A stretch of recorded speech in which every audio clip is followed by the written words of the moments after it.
This is the Unscripted Climb, the podcast where business owners talk about stuff that doesn't make it to motivational speeches. I'm Chris Beecham, founder of Perch Merch, where we put your logo on things people might actually keep. I co-host this with Natalie Micale, founder of Oh Hello Agency. She makes brands look like they have their act together. If you want a free merch or brand audit, we do that too. No pressure. Just don't blame us if we're honest.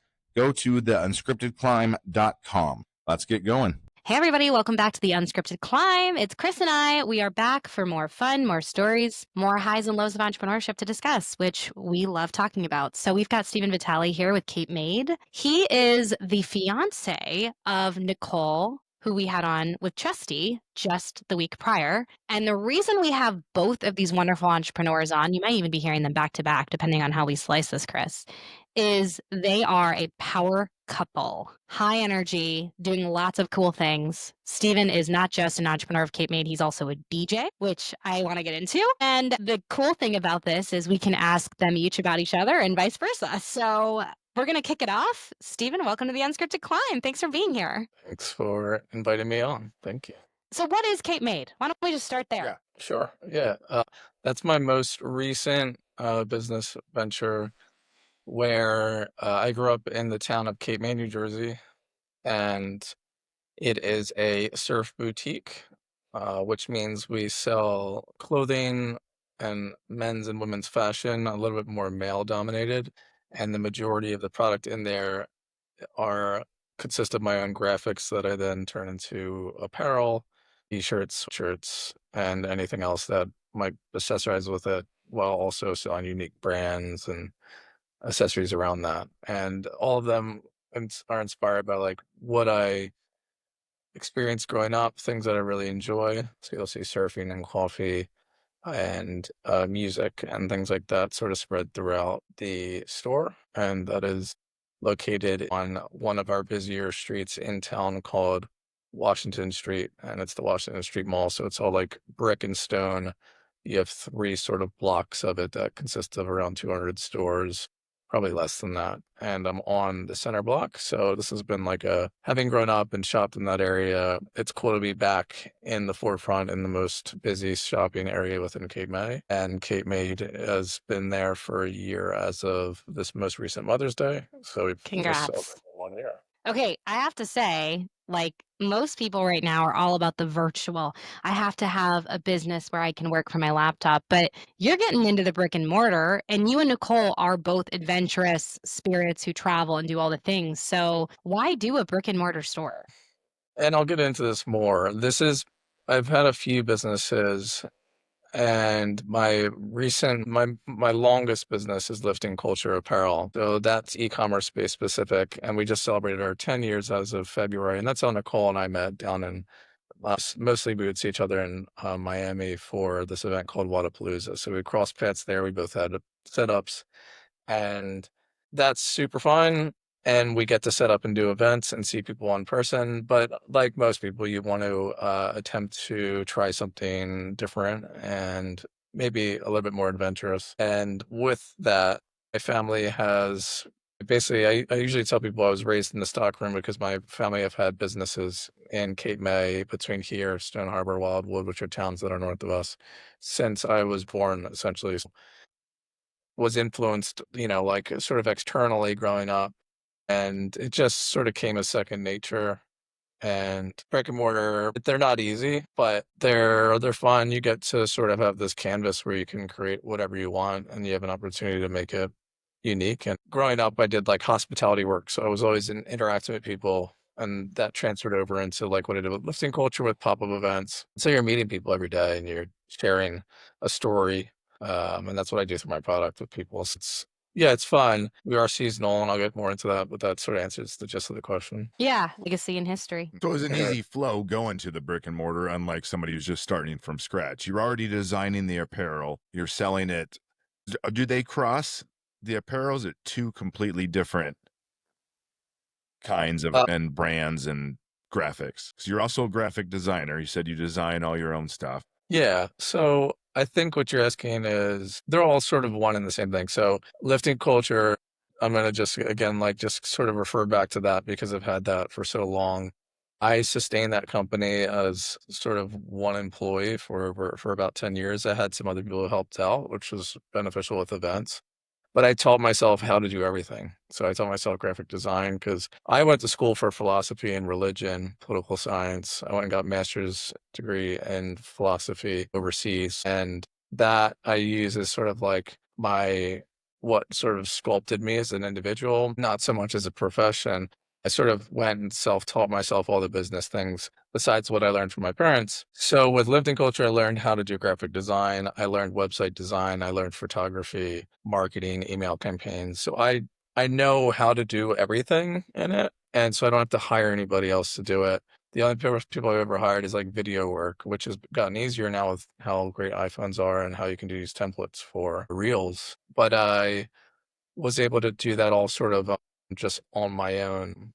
And that has made it more beneficial for me to approach the idea of a brick and mortar than what it might seem more intimidating for others. Because the only thing you really had to figure out was who do I need in store to service the customers? Everything else I understand how to do. Yeah, and I love that part. I love training. I just trained somebody on Saturday, and he's coming back for a second training session this Saturday. In my town, you get a lot of people who are like 15 to 18, mostly a little bit younger, their first job. I find them to be more mature than Nicole and I. They're just on point. Which is surprising. You think they'd be on their phones and all this stuff, but they're great. So that's another aspect of business, which is like team leadership is a huge thing, and learning how to speak to people and ensuring that they feel like taken care of and they're in place. So that's another thing is, have to find somebody who can tell your story to customers, especially at a young age. Okay, let's go back to it's lifting culture. Did I say that right? Okay. Yeah, lifting culture apparel is the sort of where you'll hear a lot of my struggles of what happened post master's degree, both mentally, financially, and what I want to do with all that. So I'll go through the story and refer back to Yeah, it a do it. lot. So that lifting culture apparel.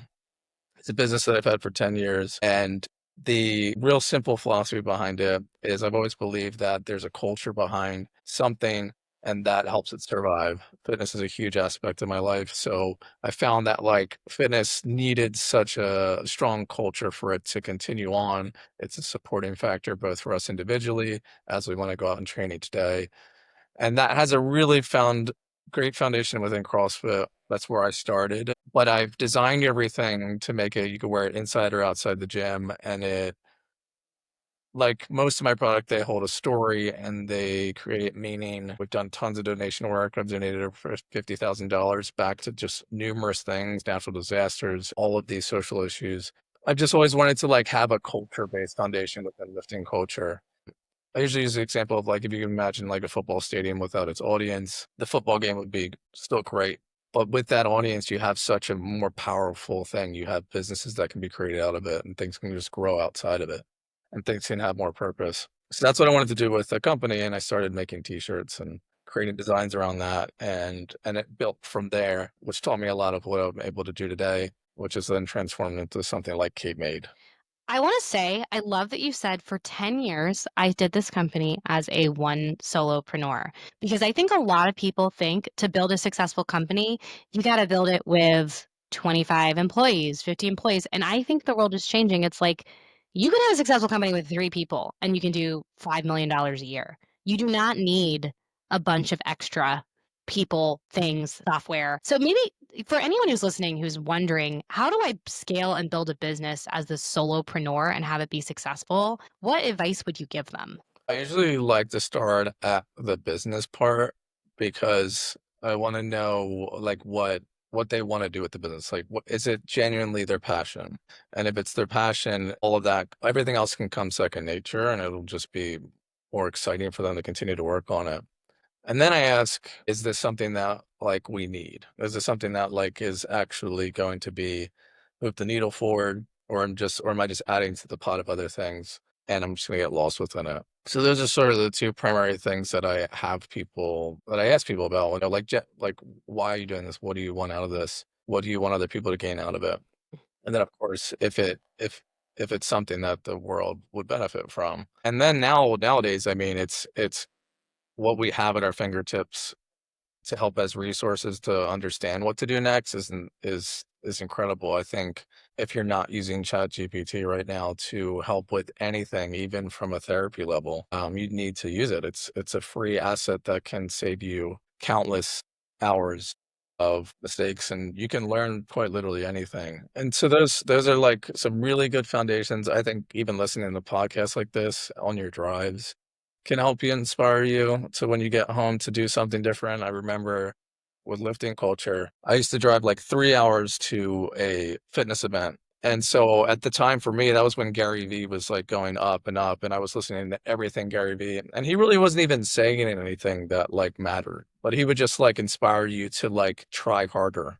And this was also when Snapchat was more of like a business tool and less of like a kids interaction thing. And so I was using all these different things, and those inspired me to just keep trying. And like where I suffered, I wanted to dig deeper and learn more about it. But I also realized like certain things are really difficult to just teach yourself. And that's when you would want to look into hiring somebody else outside of it to help make you move the needle a little bit further. Agreed. But at the same time, can you imagine if you had Chat GPT 10 years ago? No, Like, I would be a billionaire. like how much farther along, things would have gone, how fast. Like, I use it on a daily thing for everything. Yeah, even therapy sometimes. I was doing that this morning. I was like, all right, listen, I need to get motivated today. And it did. But the thing It about knows how to talk to me. the thing about ChatGPT, and I wanna have this conversation on here because this is why we're doing the podcast. People now are almost overly relying on things like this and they don't want to think about how to solve a real problem. And I think when you're a solopreneur, what you just said is when you have a weakness, you have to dig into that weakness. And yes, there are times when you should hire somebody, and there are times when you should just really try to think creatively about that problem instead of just expecting that it's going to just be an instant fix. I'm seeing this a lot. Like people are over relying on AI to the point where they don't want to think. And I think our brains and flexing that muscle of creative problem solving is probably the most important, skill you need as an entrepreneur. No, I agree. I think it's facing issues head on and like knowing where, like before you even ask the question, you might know the answer, and you might be like asking the question just to make yourself feel better, but you're nervous about what the actual answer is. Like I've seen some people more recently post on their story about a ChatGPT conversation they had with it, and they were arguing with ChatGPT in the end. And I think maybe it's relating to what you were referring to, which is like I might actually be afraid of the thing that I want out that I know already is existing in the question that I'm asking, willing to want to face that and do the harder work to do that, right? I can't ask ChatGPT to like lose weight for me or to get into the cold plunge longer for me and all that stuff. There's certain things you need to do outside of it. So, speaking of creativity and flexing the creative brain muscle, you're a DJ as well. And I'd love for you to tell us like how that creative piece for you ties into entrepreneurship. And I mean, I think being creative is like the secret to long-term, mental aptitude and enjoying life. Like I love that you do that. So I'd love to hear all about it. Yeah, I think as we get older, we lose sort of passion for old things, or they just don't have as much like life to them. And so when we discover something new and it sparks something inside of us, especially at like when we're getting older, I'm a 0 to 100 personality. So I immediately, once something like brought me this kind of creative joy, and the creative aspect in DJing is being able to manipulate sound in multiple different ways to change the external factors around you. So that's like the sort of like the base premise. Not until you get behind the DJ equipment do you understand what the DJ is actually doing. And that extends all the way back to wherever they are preparing their music. It's really cool. I love showing people what the equipment can do, and that's really fun. But it's having a passion for like the music, the way the music is created out of it, creating playlists around it, having music is in keys, like 12 different keys, and even more. Certain songs will not sound well in key with the other songs as you transition to them because DJing is creating from when you start until you end one continuous song, and you don't want the listener to ever recognize that something has changed dramatically. You want a smooth, continuous, emotional sort of journey that you're taking people on. And the moment I found out all about this was really interesting because I didn't go to like musical events when I was younger. This is a very new phase for me. Nicole invited me to a Red Rocks DJ event where we saw John Summit, and Love this him. was Play him all the time. yeah, He's amazing. it's really cool to see his journey from like when I started to where he is now. I think when we went and saw him at Red Rocks, he might have had 50,000 followers on Instagram, and now he has 2 million or Oh something, my and he's gosh. this amazing celebrity. So it's both inspiring from like a novice, what can occur in 2 years. But when I first went to this event, I didn't really like have it. I didn't even know what was going on, at least for like 6 months into this. And then friends of mine were DJing, and then I found sort of my niche within it. And I've just sort of, I think the creative part is as it relates more to what I was saying before, which is like, you have this really great opportunity to change someone's day just through music. And yeah, I can go on for it, Do you but want to get as big yeah. as John Summit? Is that the goal? Or are you doing, does that cop into your head like, all right, let's follow this because it's fun, but I'd love to be an official DJ? No, I don't, if you're not, for me, like if you're, I'm with 0 to 100, right now we're in what I built. I started DJing about a year and a half ago. And right now we're in what's considered my studio. I have club standard equipment. I now make music as of the past 8 months. So I hired a production coach in Europe. I've been doing courses. I've made over 12 songs. I want to go as far as I go. I won't really do something unless I have the opportunity. I've been surfing my whole life, and I took surfing to like as far as I felt comfortable with. And I'll do that with business and certain things like that. So I'm going to continue to do this to see how far I can get. Not just for anybody else, but for me. And right now, music and sound is the closest I can get to genuine meaning outside of emotional connections with humans. There's some sort of rhythmic piece that goes all the way down to like your soul and your heart and the way that your body lives on its own. And so sound can really manipulate it. Sometimes we want to exist in our own silence and avoid problems and be upset, but sometimes just listening to music can get you to change your entire, and it can facilitate you to do whatever you want. And so, do I want to be John Summit? That'd be cool. But I want to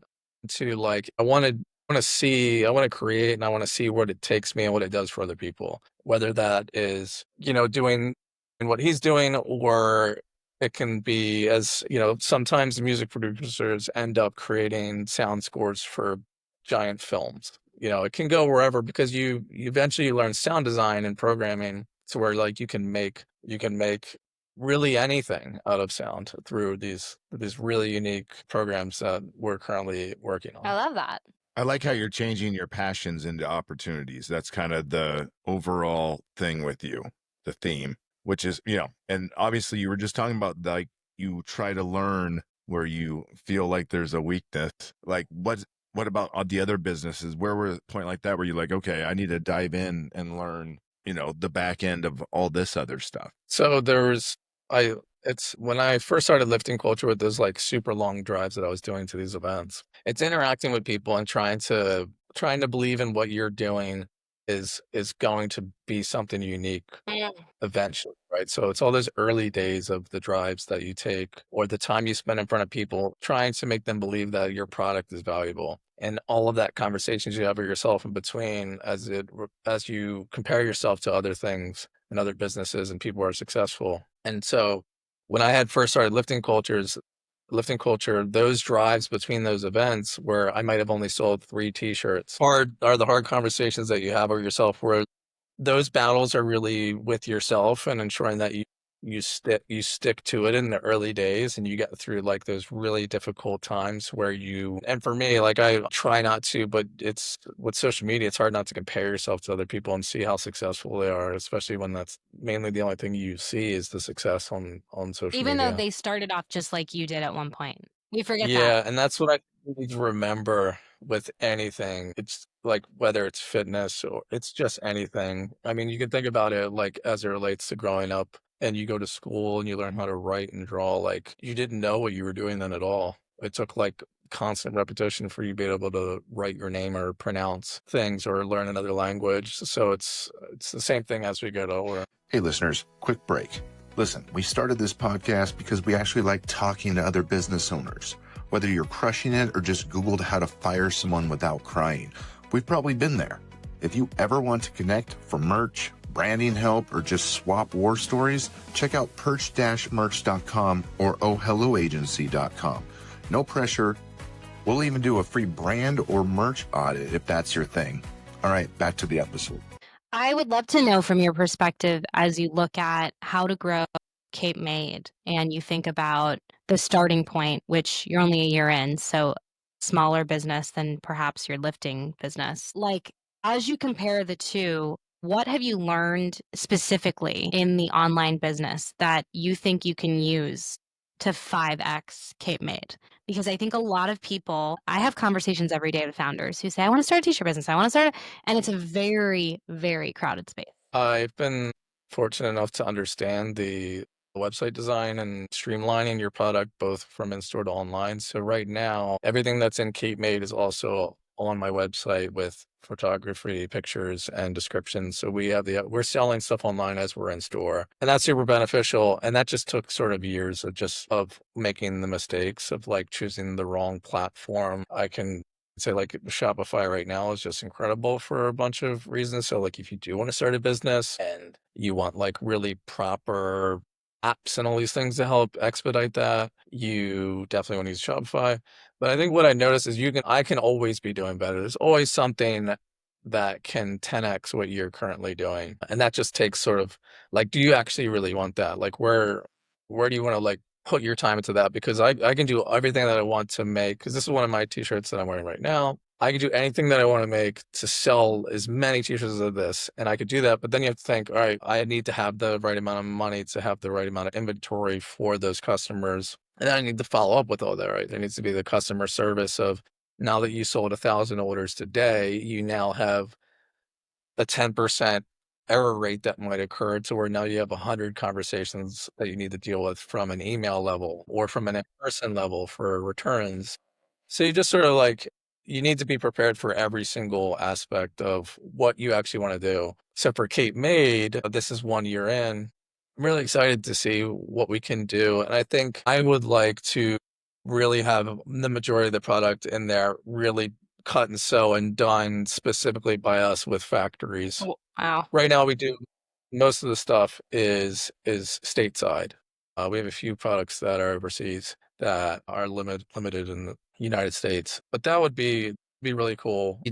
Capital is obviously a huge thing, but you want to be like really serious exactly of what you're going to do And what you're going to sell and like really understand those products. It sounds like you have something new all the time. So it's like if somebody went in there, there's something different usually, right?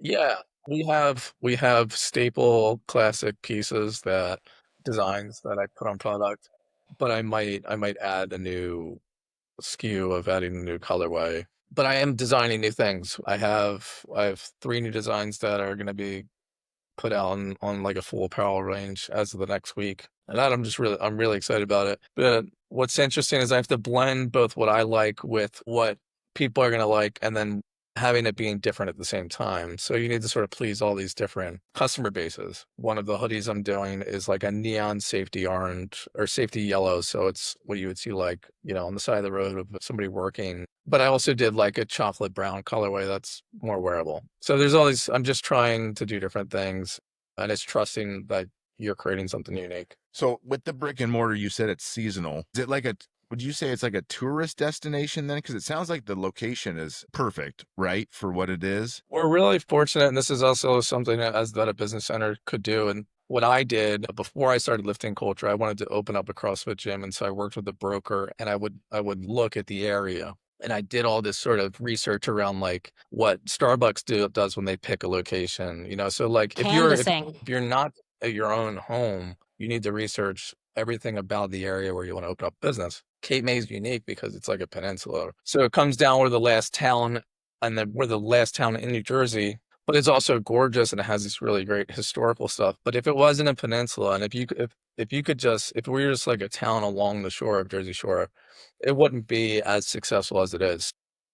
Because there's tons of beautiful towns up the coast, but right now Cape May is on all of these trip forums as one of like the nicest beaches, towns in comparison to places around the world too. So we're really unique from there.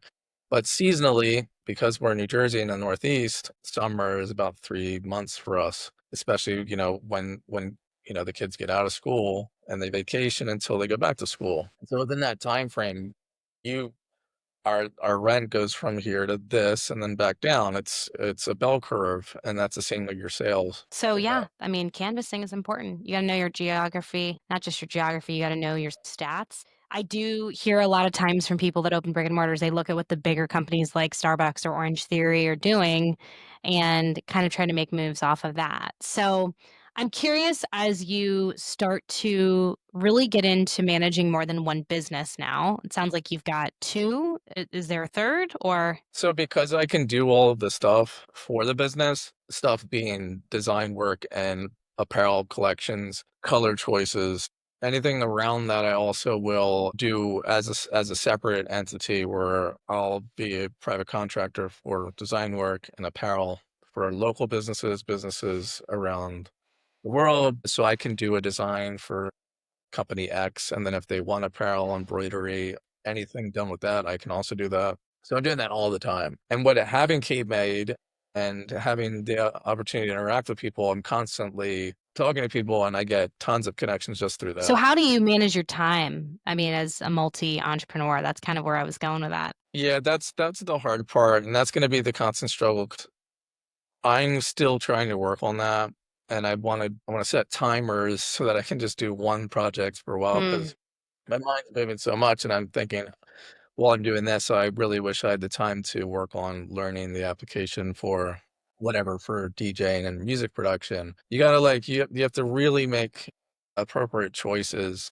Right now, more of my choices are driven for what will allow better financial possibilities. But it's just time management is a huge and difficult thing. Amen. And that's why you would then look into saying no to projects, or for in my case right now, having staff in the store and not being there personally. So going back to the lifting culture, that's still active as well. Yeah, and that's all e-commerce Okay, based. because you were talking We about, used yeah, to have going to more. events, like how let's go back to the starting of that, and you were growing it, you were talking about the lonely car ride, when you after you sold 3 shirts. So you're going there, that where you were mainly starting to sell, or were you looking for other people to carry your stuff? Like, what kind of events, how tell us that world. As I take off my leg weights. Sure. So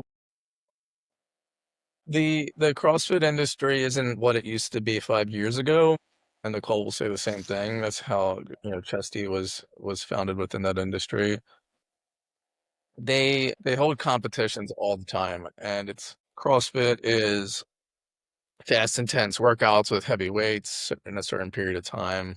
It just people thrive within that, and they'll create competitions where all these people will go to, and they'll have a vendor set up, and that'll include food or people selling their product or whatever. And that's those are the things that I would drive to. So I would do a pop-up shop, and I would make it really cool too, right? I'd take grid wall and set it up, and have waterfalls with all the product hanging, tables with cloths, and all of the hats and all these things. And it grew more and more from there because when I first started, I had a table, no tent, and 2 Mm. rolling racks. And if I hang a shirt on a rolling rack versus off of like a wall, it's going to look a lot cooler off the walls. You learn to just improve your setup over time. And that's when you're sitting there, right? Because when I would go to the events, I'd be like, oh, that guy's tent is really cool, or that person's setup is way more enjoyable than mine. What can I do to get to their level? And so you have to go and you have to experience and go to all these events. And that's what lifting culture that's what I did for 10 years. I don't do that as much anymore. I stopped that. I had hired employees to do it for me for a while. When I first started, I would do 2, 3 events a weekend, and this would be a lot. And I have on my phone my notes with the event, the atmosphere, how much we made, and I have that since I started. So I have this whole list. So if I when I would get invited back to a place, I could go back and see, okay, like we made this here, and this is this is what was great, and this is what I could have done better. So I have like all of these stats that can help me choose that. But you might go to an event, you might not sell anything. I don't do it anymore because I've built the brand so where I have a great online Do you think presence. that was because And of the events at the beginning? Yeah, the attribution tied there is Yeah. interesting. Yeah, when I first started, I would put a list, just like a paper sheet out, and I would say like, put your name and email down, and we give a shirt out at the end of each event. Well, you can either collect it here or we'll ship it to you. And so I would collect like a huge newsletter that I would build, and I would then I have like all of my email lists, and I would Smart. reach out to these and be a customer whether they bought something or not. So I did that for like a long time. I'd have my employees do it. And this is before like you could have an iPad and have somebody type it in. I had to read everybody's terrible handwritings and some people making up emails and some people's emails from When like, they're 12. AOL day. Yeah. So that was a good way to collect customer bases at an I think early people stage. underestimate collecting emails, not just for e-commerce, but for anything. I feel like people are just like, yeah, I'll do it eventually. And it's like, well, how are you going to reach people if social media goes down tomorrow? Which, by all means, with everything happening in the world, you never know. Yeah, and social media I don't use as much anymore. It's just changed so much that you need giant, giant dollars to be able to get recognized in there. And you see that when certain People with brands are doing that. 58,000 followers will post something great and it's 23 likes. It's just not Yeah, pay to play. and that's what we notice. So whenever we do post, it's a little bit more intentional. And I also have brought lifting culture into Cape Maid, some of the designs that I think stand out, which one of which has been huge. I created a concept called Slow Motion Run Club, and that which I which I came out with about 2 years ago. I accidentally brought it into the store. I had been coming back from my lifting culture event. I hung up a few hoodies in the back corner, like where it's not, there's not as much traffic. And they sold like in 5 minutes. And now they've been there for a year. I have great stats and been selling it nonstop there. So lifting culture has done like a really cool thing, which I didn't want it to do. I didn't want to bring lifting culture into this. I wanted it to be completely separate. So I think it's okay, especially from like a business perspective to like cross promote things. I'll share like my DJ schedule on Cape Maid because most people on Cape Maid, my face Yeah, is they on know Cape you. Maid. My face is, yeah, lifting culture is more like I've had tons of people tell me at events like, oh, you work for lifting culture, like the company's so big. So like your online presence and the way you promote yourself can really make you look like a Nike. That's awesome, though. I would love So I that. don't Yeah, they're like, I want to pull up the yeah, I work for Instagram the guy. now. Okay, what's the difference in all these brands? I'm pulling up the Instagram. So for lifting culture, can you just Sure. walk us through how did what's Slow Running Club? What is that? So slow motion Slow run. running. Oh So my all right. gosh. So I mean, I That's Our- hysterical. Slow Running Club. slow Okay. motions. so slow Yes, motion clearly run got that club. name wrong. Looking at your lifting culture apparel right now. And that I did when like the running club designs were getting really big and everybody in their coffee shop had a run club. So that's when I made it or as a joke to go against all the run clubs because I just wanted something funny and Yeah, it took off. Yeah, it But, looks great.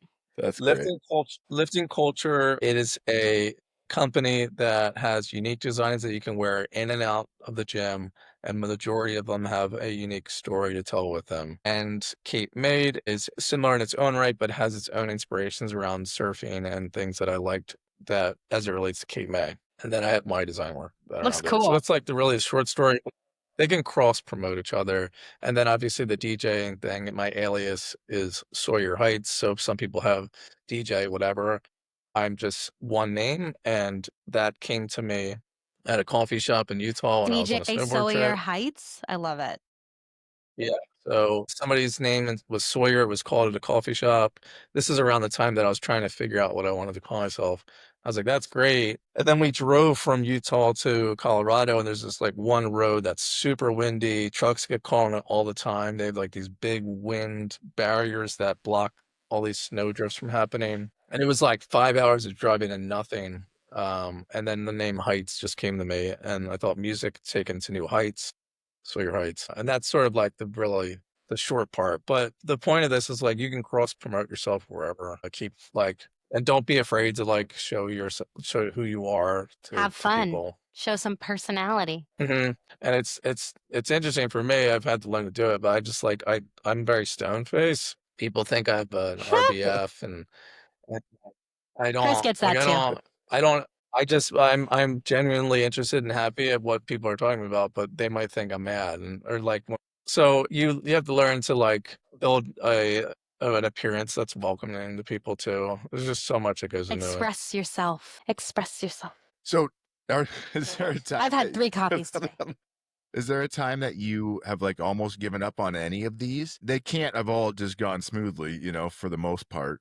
It is called the It unscripted climb, it Stephen. definitely helps that you were a Yeah, solopreneur, yeah. but then when you started getting bigger, did anything start going backwards that you were like, uh-oh, here we go? Yeah, some of the big pivotal points for me was like I dropped out of my master's degree when I was in the Mm. middle of it. I just fell out of love with it. So I had to make this like choice to shift my entire focus. And I had done with surfing, I've traveled the world. So I was getting my master's degree in Australia, and I've been living out there for a year. And when you do your master's work, you're sort of on your own. Like it's you and your professor you're working with on the concept in which you're writing your dissertation and all this stuff. And it's a very lonely journey. So I just was like, I don't want to do this doctorate work where I want to teach this to people. I just fell out of love with it. So I had to make this super hard choice to like just stop school and stop doing what I've been doing for 6+ years. And so, I had like an action to go off of. So I immediately used the library that I was at for the remaining time I was in Australia to start studying business. So I had like, although I was giving something up, I was taking something new on to like help Were you in invigorate debt? it. Like, did you have a lot of debt from that? Yeah, and I'm still paying for school. I think I owe like 50,000 Oh or my something like gosh. that. Yeah, that's a lot. Which is like not a lot compared to what a lot of people owe. But that's I mean, like I don't I like it's whatever. I mean, I think the biggest issue, the most difficult position was with Kate Maid because I've been smart enough to really like like nickel and dime things in the appropriate way by like saving money and doing things lucratively on my own with Mm. lifting culture. That when Kate Maid came along and I had Nicole as an inspiration, we were getting custom hangers made. I was getting high-end paint. I had wallpaper done in the dressing rooms with creative lighting that was built for having the most beautiful skin tones. Like we were investing, each one of my dressing rooms cost a certain amount of $1,000. Like there's like I put so much into that, which you'll get to that stage, right? Like I think you need to try both worlds. Still in debt with Cape Maid, we have it. It's an incredibly successful company, and if I go to a loan officer, I can show all these amazing statistics of what we made in the first year and the profit margins associated with it. But it's a lot of work. It's like brick and mortars are expensive, and this is if you even have like a proper store that you can get a good monthly rate at. You like filling a store, and every square inch of the wall is now getting more and more inventory, but it took forever. After school, I was in scholastic debt. Lifting culture, I was lucky enough to never be in debt with. Cape Maid, I am in the red, and hopefully we'll be out of it.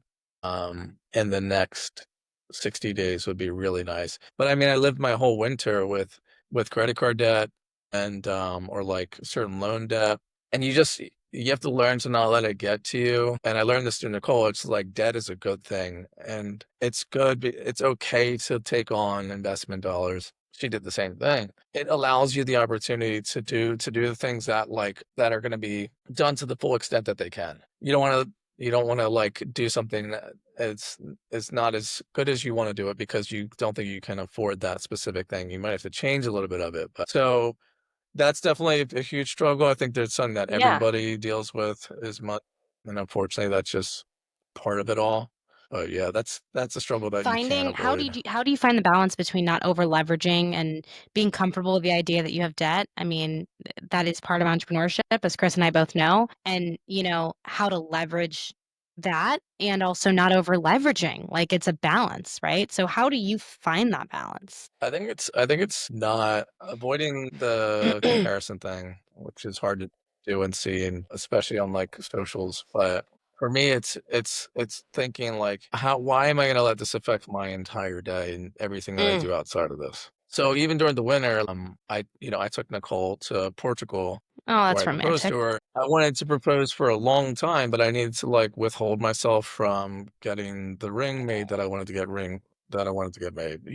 You like you can't let it ruin everything else. You can't let the fact that you might be in debt stop you from doing all these unique things. You just have to keep going with the flow. So even if you get a little bit out of debt and back in debt, that's just going to be part of the story. You just can't let it affect your And I everyday love how thing. honest you're being, because most entrepreneurs I talk to are in some sort of debt. They have a credit card maxed out. They have pulled a line of credit that they've maxed. Like, I mean, that is the reality. And I think selling it as anything else is a distortion. And it's also just a nice fair warning to those of you who want to get into entrepreneurship. Entrepreneurship is about, it's hard to be profitable, and It's uncomfortable. it's uncomfortable. Yeah. It's also what motivates you to keep going, and Yeah, yeah. you're sort of forced into it. I'm fortunate enough to know that we You have a do. great thing going in it. But the sacrifice. So for lifting culture, I haven't come out with a new product or restock something in a while. It You need to might feel be. inspired to develop a new product. Is that part of it? No, it's just financial. Like I'm not like so I'm not gonna feed this energy into something that's not gonna turn it back as quickly as something. So right now, Cape Maid makes more money than lifting culture. So I'm just putting that money back Yeah. into that. So when you're in that debt positioning, you have to And your choose where time. you're gonna put the money. Yeah, and I think for me, I wanted to recommend to people listening is I would take on a loan before taking on credit card debt. I did the credit card debt part before I was able to get a loan. So right now I have four Hell yeah. maxed out credit Let's cards. cheers to that. Yeah, same. So it's okay. And I put money in where I can. And Shopify has been fortunate. I've taken some money from them for stuff for which would be like the loan side of things where you have better percentages and things like that. But have the hard conversation, reach out to a bank, sit down, show them what you're doing so that you can take money on, because you can't do a successful business without taking money on. And so when I started lifting culture with $3,000 that I had left over from having sold my car before moving to Australia, and I'm lucky enough that I was able to continue with that. Cape Maid, I had a certain amount of money, but I had to have the hard conversation with my parents and borrow money from them at 34 years old. I When you get to that age, like it's not easy. Like Nicole and I want to have our own home. We want to start a family. We want to feel successful in our own rights, but we have to make these sacrifices. Well, you have to do them by being okay with where you are. You can't look at the couple next to you with 3 kids and a home and like they're sitting together at 5 o'clock having dinner and think that that's going to be your life, because it's just you need to find value in being able to sit down and like watch a Netflix show at p.m. and be okay It's with making me a that. little emotional in a good way, because I'm getting married in 23 days and my fiance and I both work late nights. Like, I've had so many conversations with Nicole. It's like, he's an entrepreneur, I'm an entrepreneur. The stress level is high. There are moments where we come home and it's like, all right, do you have the energy to make dinner? Good. Awesome. So it's you tonight, because I'm out. I'm tapped, and vice versa. And I never thought I would marry an entrepreneur, but all the things you're saying about, like, we have so many friends who have kids and we want to have a family, and we just bought a house and we pulled everything we could to purchase that house, right? And thinking through, like, I do think, like, comparing your life as two entrepreneurs who maybe aren't quite at that point where kids fit in to somebody else's life is just stealing your joy. And I love that you said that. I love how honest you are about the maxed out credit cards. I've maxed out a credit card at Oh Hello for sure. We're paying it off and had to call and negotiate with the credit card company, right? And I just think we live in a world where so many people need to hear that message, because they think it's going to be so easy when, all it takes is, one yes, and you're going to get tons of no's. And you might have one maxed out credit card, but everything you've learned up until that point, you close that big deal and the cash comes in and it was worth it. It's just hard to get there. So thank you for sharing this message.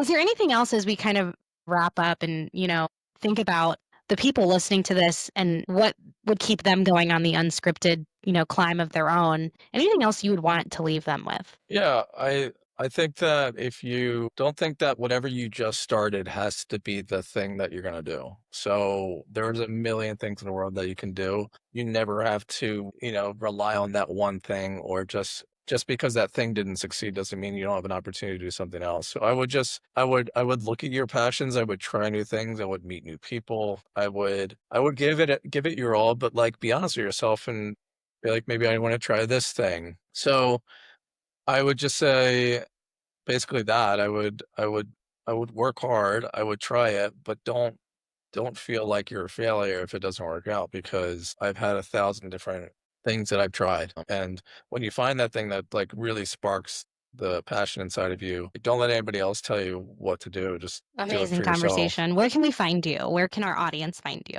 Yeah, so I think you should check out Cape Maid on Instagram. So the town is Cape May, and we just added an apostrophe D at the end. So for Instagram, it's Cape Maid. For lifting culture, if you're more into fitness, it's Lifting Culture Apparel, both of which have websites and you can shop online. I come out with tons of mixes for DJing within the house music industry, and that will include things like Latin house that you might want to dance to, or Afro house that you'll play while you're by the pool or on a drive that's relaxing.